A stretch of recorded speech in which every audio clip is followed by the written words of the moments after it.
So in the wake of the failed VADA test, Jarrell Miller has given his first public, we'll say, statement in the wake of the adverse findings for GW1516 in the VADA test, which was conducted on the 20th of March.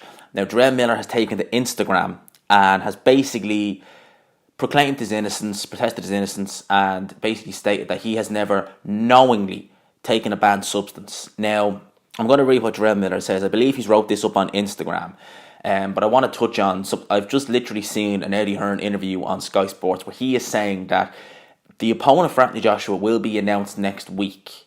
Now, this is depending on the results of Jarrell Miller's B sample, because I do believe that they will need to take the B sample, and should that have the adverse findings, I can imagine that the New York State Athletic Commission will just deny, well, he's already been denied a license, but I reckon that any appeal, should the B sample come back positive, will pretty much put an end to any chance of this fight happening. Now, I'm going to read what Jarrell Miller has posted here on Instagram. Okay, now this is his own words, so I'm going to quote this now. It says, excuse me, I want to thank all of my supporters who have stood by me since day one, and especially during this extremely difficult time.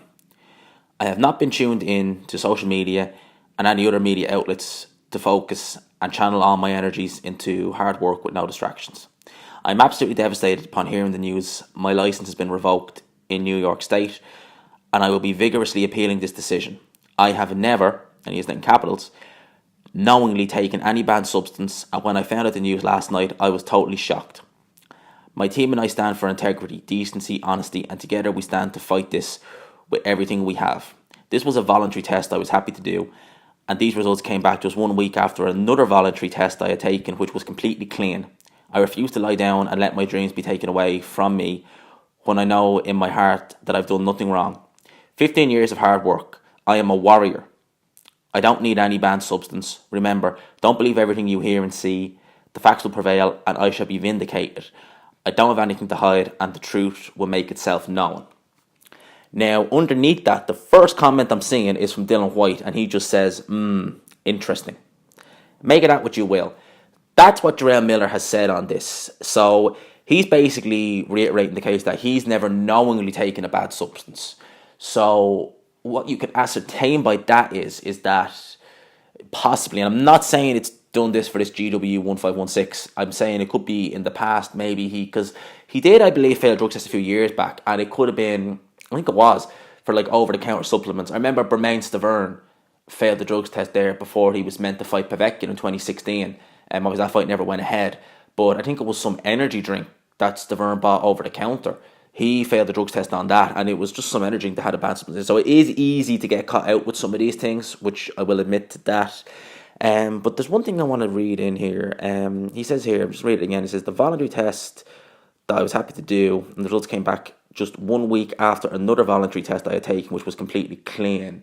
So he's already been tested, and he's already come back clean on other tests, but on that one he hadn't. Now, I do remember Povetkin saying himself that when he had the trace amounts of meldonium in his system, that, you know, it was residual traces, despite the fact he'd taken tests before and it came back clean. Look, Luis Ortiz, when he failed his drugs test originally back in 2017 for the Deontay Wilder fight, which was meant to happen in November 2017, he was on high blood pressure medication tablets, which I believe at the time stated that you could use them as a masking agent. If you don't think fighters use masking agents, then I don't really know what to say. Of course they do. So, no, make it out what you will. I'm not accusing Jarrell Miller of using masking agents. At the end of the day, we need to wait and see what the B sample says before we can, really, start, pointing the finger and saying this. The B sample, depending on the results, Eddie Hearn has even said it, depending on the results, will probably dictate where this fight goes and what happens. But right now, it is officially off. His license has been revoked. And should that B sample come back as, positive for, GW1516, then this fight's not going to happen. Simple as that. This fight's already off the table, and if he's taken an A sample and a B sample, they both come back positive, this fight definitely won't happen, and Jarrell Miller will probably face a suspension. So, that's just my thoughts on this. As I said, Eddie Hearn has stated that the opponent will be announced next week. I don't really know what to make of that, because I'm just I was saying it in my video last night that it's not a great selection that we have to choose from with Anthony Joshua. Dylan White's obviously put his name forward, but would 6 weeks be enough? I don't know.